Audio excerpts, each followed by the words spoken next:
ఓరే ఎంకడిగా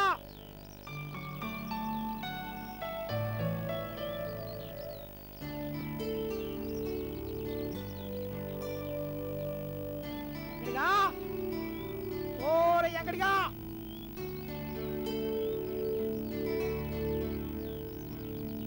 ఏమే మళ్ళీ మా ఎంకడిగాడు కనపడ్డాడంట అటు పోయిండు ఇటు పోనాడా ఎంకడిగా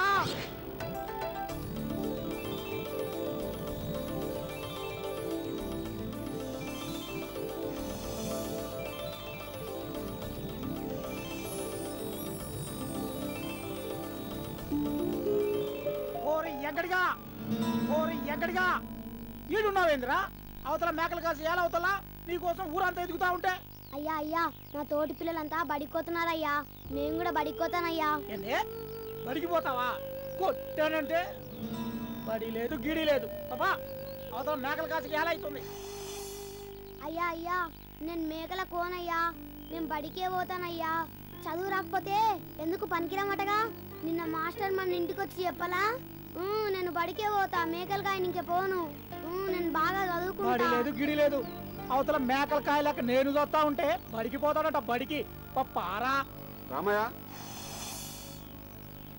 రామయ్య ఆగాగు ఏంటి రామయ్య ఇది వెంకటేశ్ను బడికి పంపించమని నేను ఇంటికి వచ్చి చెప్పాను కదా మళ్ళీ మేకల కాడికి తీసుకుపోతున్నావేంటి మాలాంటి పేదోళ్ళు చదువుకున్నా ఒకటే చదువుకోకపోయినా ఒకటే ముందు చదివిన వాళ్ళు ఉద్యోగం సద్యోగం లేక పొలం పనులు చేసుకుంటున్నారు ఎప్పటికైనా కష్టం చేసుకుని బతకాల్సిందే ఇప్పటి నుంచే ఏదో కష్టానికన్నా అలవాటు పడితే అది కాదు రామయ్య మీ వాడి భవిష్యత్తు ఎలా ఉందో నీవెలా చెప్పగలవు పెద్ద పెద్ద మేధావులు శాస్త్రవేత్తలు కూడా బీద కుటుంబం నుంచి వచ్చిన వారే కష్టపడి చదివి ఉన్నత స్థితికి చేరుకున్నవారే మీకే మాస్టారు మీరు ఎన్నైనా చెప్తారు నా చేతి కింద పనిచేసే వాళ్ళు ఎవరూ లేరు ఒక్కడిని పని చేసుకోలేక ఇబ్బంది పడిపోతున్నాను వాడేదో పని చేసుకుని బతుకుతాడులే వాడు బనికిరాడు గిడికిరాడు పారాపా ఏం మామా సార్ అంతగానో చెప్తుంటే బడికి పంపరాదు నీకేమో మస్తుకు చెప్తావు రేయ్ ఈసారి ఈ పక్కకు వచ్చావంటే కాళ్ళు ఎరగొడతాను పారాపా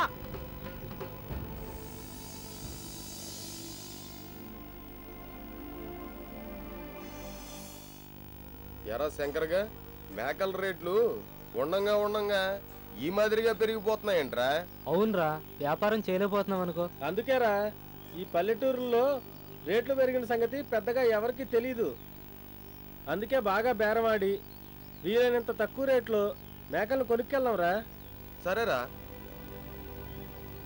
అవుగోరా మేకలు ఓ పెద్దనా నీ పేరేంటి రాములు అయ్యండి మేకలు అమ్ముతావా అమ్ముతాను ఎంతకిస్తావేంటి ఎంత అంటే సంతలో ఎంత ఉంటే అంత అంతకు తక్కువైతే రావుగా రే సంతలో ఈ సైజువి 1500 అమ్ముతున్నారు 1000 రూపాయలు కడుగు సరే చూడు రామయ్య సంతలో ఈ సైజు మేకలు 1000 రూపాయలకు అమ్ముతున్నారు నీ మేకలను కూడా అదే రేటు కట్టుకో అయినా వాళ్ళు చెప్పిన రేటుకే బేరం ఆడితే నన్ను అమాయకుడు అనుకోరు అందుకే బేరం ఆడాల ఏంది 1000 రూపాయలా వాలే వాడివాయా చిన్న మేకపిల్ల కూడా రావటం లేదు అంత తక్కువ రేటుకి ఎట్లా వస్తుంది అనుకుంటున్నావు? కష్టపడి పెంచుకుంటున్నావు, అంత పెద్ద ఎలా వస్తాయి అనుకుంటున్నావు? సరేనయ్యా, ఎంతకి ఇస్తావో చెప్పు. ఎంత అంటే అది 500. 500? అరే వీడెవడో అమాయకుల్లో ఉన్నాడు, లెక్కలు రానట్టుంది కానీ వీడిని ఎలా అయినా బురిడి కొట్టించి ఓ 15 మేకల దాకా పట్టుకెళ్ళిపోదాం. సరేరా. నీ చీర చాలా బాగుంది. ఎంత కొన్నావు? మొన్న మా మామ పండక్కి తెచ్చాడు, 500 రూపాయలు. నా చీర ఎంతో తెలుసా? 1000 రూపాయలకు కొన్నాను. నా చీర కన్నా నీ చీర 500 ఎక్కువ, అందుకే బాగుంది. అయ్యా అయ్యా 500 1000 రూపాయల కంటే తక్కువ అనుకుంటానయ్యా. నువ్వు ఉండరా, నీకేం తెలుసు కానీ 500 ఎక్కువ. అదేందా అంత రేటు చెప్తున్నావు? పట్టణంలో కూడా అంత రేటు లేదే. ఓ 15 మేకలు పట్టుకుపోతాం. సరేనాయా, పట్టకపోండి.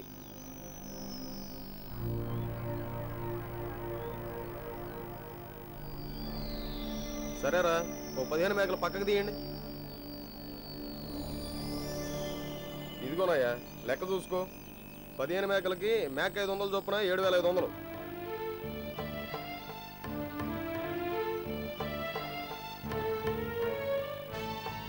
సరేనయ్యా, వస్తా.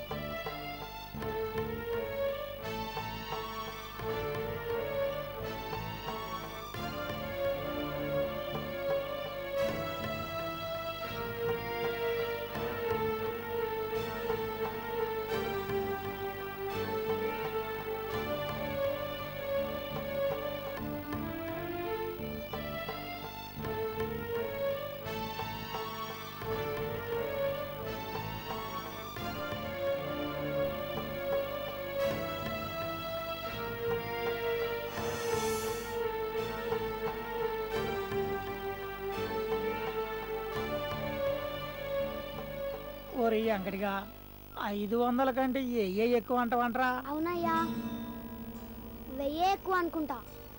నాకు కూడా అనుమానంగానే ఉందిరా. నేను అడుగుదామంటావా? అదిగో మాస్టర్ గారిని అడుగుదాం. మాస్టారు, మాస్టారు, మాస్టారు. ఏం రామయ్య? మాస్టారు మాస్టారు 500 ఎక్కువ 1000 రూపాయలు ఎక్కువ? 1000 ఎక్కువ. ఏమైంది? ఏం లేదు మాస్టారు, మా అయ్య 1000 కంటే 500 ఎక్కువ అనుకొని బేరగాళ్ళు 1000 రూపాయలకు అడిగితే మా అయ్యకు తెలవక బేరగాళ్ళు అడిగిన ధరకు ఇస్తే బాగుండదని 500 ప్రకారం మా అయ్య 15 మేకలు అమ్మినాడు. అరే రే, ఎంత మోసం జరిగింది రామయ్య.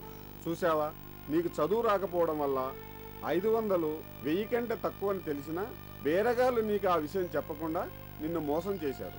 రామయ్య, కష్టపడి పెంచుకున్న మేకలను ఇలా అమ్ముతూ పోతే మీరెప్పుడు పైకి వస్తారు? చదువు రాకపోతే ఇలా ప్రతి విషయంలోనూ మోసపోవలసి వస్తుంది. ఎంత కష్టపడ్డా ఎక్కడ ఉన్న వాళ్ళు అక్కడే ఉంటారు. మీ జీవితంలో ప్రగతి ఉండదు. అందుకే మీ వెంకటేశ్వరుని బడికి పంపమని నీకు ఎన్నోసార్లు చెప్పింది. తప్పైంది మాస్టారు, చాలా తప్పైంది మాస్టారు. చదువుకుంటే విజ్ఞానం పెరుగుతుంది. మీరు చేసే పనుల్లో ఎన్నో మెలకువలు తెలుస్తాయి, లెక్కలు బాగా తెలుస్తాయి. మోసగాళ్ళ మోసాలకు అడ్డుకట్ట వేయొచ్చు. ఇతరుల మీద ఆధారపడకుండా నీ పనులు నీవే సొంతంగా చేసుకుంటూ డబ్బు జాగ్రత్త పరుచుకొని ఆర్థికంగా ముందడుగు వేయవచ్చు. ఉదయం చదువుకున్న వాళ్ళు సర్కారు కొలువులు దొరక్క పొలం పనులు చేసుకుంటున్నారన్నావుగా, అదిగో అటు చూడు. రామచంద్ర చదువుకోవడం వల్ల మిగతా వారిలాగా పాత పద్ధతుల్లో వ్యవసాయం చేయకుండా ఆధునిక పద్ధతుల ద్వారా వ్యవసాయం చేస్తూ ఆర్థికంగా అందరికంటే ఎంతో ముందున్నాడు. అదిగో అటు చూడు.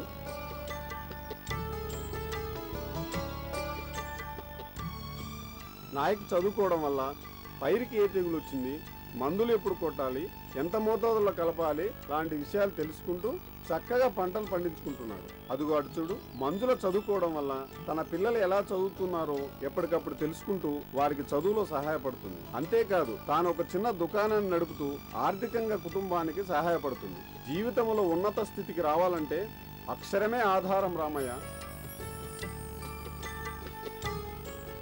తప్పైంది మాస్టారు, చదువు గొప్పతనం ఏంటో తెలుసుకున్నాను. రేపటి నుంచి మా వాడిని తప్పకుండా బడికి పంపిస్తాను మాస్టారు. సంతోషం రామయ్య. అయినా పిల్లలుండాల్సింది బడిలో కానీ పనిలో కాదయ్యా. మీ వాడిని బడికి పంపించడమే కాదు, నీవు కూడా రాత్రిపూట బడికి వెళ్ళి రాయడము చదవడం నేర్చుకో. నీ బ్రతుకును మార్చుకో. అట్టాగేనయ్యా, ఉంటామయ్యా. మంచిది.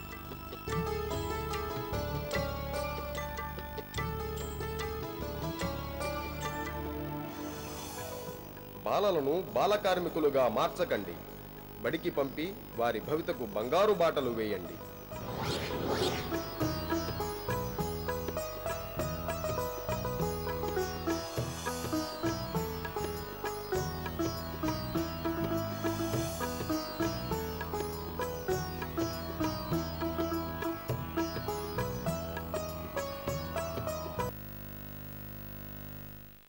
ప్రపంచమున ప్రతి వ్యక్తికి సుఖ సంతోషాలకు ఆధారం విద్య.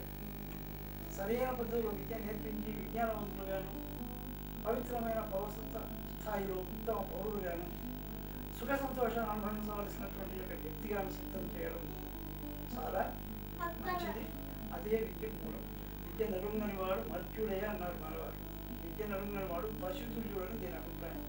కావున విద్యాభ్యాసం జీవితంలో మోసపోయేటువంటి విధానాన్ని, బాల కార్మికులుగా జరిగేటువంటి విధానాన్ని రూపుమాపడం కోసం తీసుకున్నటువంటి ప్రయత్నం చాలా బాగుంది. అందరూ చదవాలి, అందరూ ఎదగాలి. మన బాలలను బడిలో చేర్పించి విద్యావంతులు చేసే బాధ్యత మనది. బాలలను పనిలో పెట్టుకోకుండా బడిలో చేర్పించి విద్యావంతులు చేయాలి. ఒక వ్యక్తి కానీ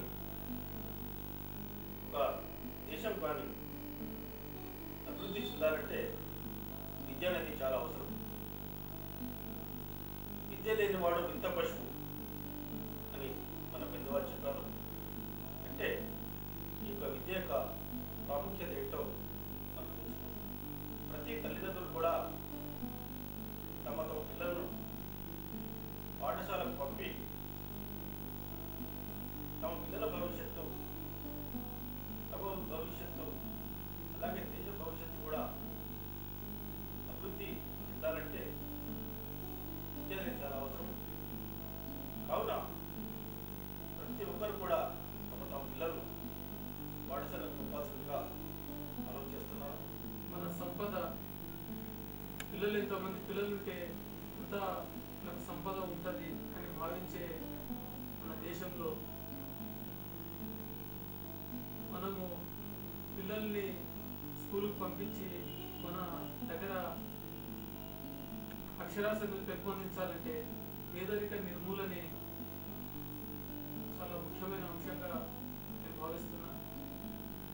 ముఖ్యంగా మన ఊర్లో ఉన్న పిల్లలంతా కూడా బడిలోకి పోతే మరి పశువులు వేయడానికి ఎవరు ఉంటారు, ఎవరు మిగులుతారు అని ఆలోచించే తల్లిదండ్రులు ఆ పిల్లలు పశువులు కాయడానికి కాకుండా బడికి వెళ్తే డాక్టర్లు అవుతారు, కలెక్టర్లు అవుతారు, మంచి నాయకులు అవుతారని భావించేట్టు మనం చైతన్యపరిచినట్లయితే, మన తల్లిదండ్రులు ఆలోచించినట్లయితే ఈ అక్షరాస్యత శాతం పెరుగుతుంది. పిల్లలు చదువుకుంటారు. పిల్లలు బాల కార్మికులు కాకుండా భావి భారత పౌరులుగా, మంచి పౌరులుగా తీర్చిదిద్దుతారని చెప్పి నేను ఆశిస్తూ తప్పకుండా తల్లిదండ్రులు పిల్లలకి స్కూల్కి పంపించాల్సిందిగా నేను కోరుతున్నాను.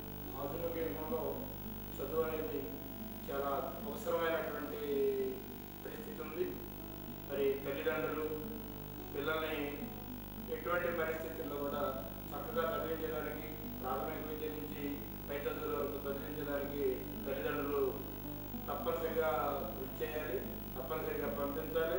మనిషికి అజ్ఞానం అనే అంధకారాన్ని తొలగించి విజ్ఞానం అనే వెలుగును ప్రసాదించి జీవితాన్ని తేజోమతం చేస్తుంది. అందుకే మీ పిల్లలందరినీ బడికి పంపించండి. వారి ఉజ్వల భవిష్యత్తుకు బంగారు బాట వేయండి. తల్లిదండ్రులు పిల్లలకు చదువుకు దూరం చేస్తే వారి భవిష్యత్తును వారే అంధకారంలో నెట్టిన వారు అవుతారు. దయచేసి ఎక్కడ పనిలో పెట్టకుండా కష్టపడి అయినా తమ పిల్లలను బడికి పంపాలి. నేటి మానవుడు మనుగడ సాధించాలంటే ఈ రోజుల్లో విద్య ఎంతో అవసరం. విద్య ఉంటే మనం ఏ లక్ష్యాన్నైనా సాధించవచ్చు. నేటి చిన్నారులను పనిలో పంపించకుండా స్కూలుకు పంపించి అక్షరాన్ని దిద్దిద్దాం, ప్రపంచాన్ని చదివిద్దాం. ఆధునిక సమాజంలో చాలా ముఖ్యమైనటువంటి పాత్ర వహిస్తున్నది. విద్య వల్ల ఎన్నో విజ్ఞానం సంపాదించి ఈ ప్రపంచంలో మానవుడు ఎన్నో విజయాలను ఈరోజు సొంతం చేసుకుంటున్నాడు.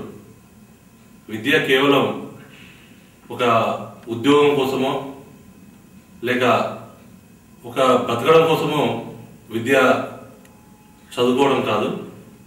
విద్య వల్ల అజ్ఞానం నుంచి మానవుడు విజ్ఞానాన్ని పొందడం కోసం ఈరోజు విద్య యొక్క ప్రాముఖ్యత చాలా అవసరం ఉంది. ఒక సామాన్యమైనటువంటి పేద కుటుంబంలో జన్మించినటువంటి మనందరూ కూడా తెలుసు, డాక్టర్ అబ్దుల్ కలాం గారు ఒక సామాన్య కుటుంబంలో వచ్చి ఈ దేశానికి రాష్ట్రపతి కాగలిగాడు. అది కేవలం విద్య వల్లనే సాధ్యమైంది. అంటే ఒక ఉన్నత విద్యను అభ్యసించి ఒక ఉన్నత స్థాయికి చేరుకోవడానికి కేవలం విద్యనే దానికి ద్వారం అని చెప్పేసి మనందరం భావించవచ్చు. అందువరకు విద్య వల్ల మన యొక్క పేదరికం కావచ్చు, లేకపోతే ఈ సమాజంలో ఉన్నటువంటి ఎన్నో రకాలైనటువంటి మూఢనమ్మకాలు కావచ్చు, వీటన్ని తొలగించడం కోసం విద్య అనేది నేటి యొక్క సమాజంలో చాలా చాలా ప్రాముఖ్యమైనటువంటిది. అందుకొరకు ప్రతి విద్యార్థి అంటే ప్రతి చిన్న పిల్లోడు, పుట్టిన ప్రతి బాలుడు ఏదైతే వాళ్ళ యొక్క ఏజ్ ఏదైతే వస్తుందో తప్పకుండా మినిమం ఈరోజు రాజ్యాంగం ఏదైతే కల్పించిందో ప్రాథమిక విద్య అనేది, ఆ యొక్క విద్యను నేర్పించేటువంటి బాధ్యత మనందరిపై ఉంది. అందుకోసం ప్రతి యొక్క పిల్లవాడిని అక్షరాన్ని దిద్దించి ఈ యొక్క భారతదేశ యొక్క భారతదేశ యొక్క నిర్మాణంలో వాళ్ళందరినీ కూడా పాల్పంచుకునే విధంగా మనందరం కూడా ప్రోత్సహించాలని చెప్పేసి అందరికీ విజ్ఞప్తి చేస్తాం.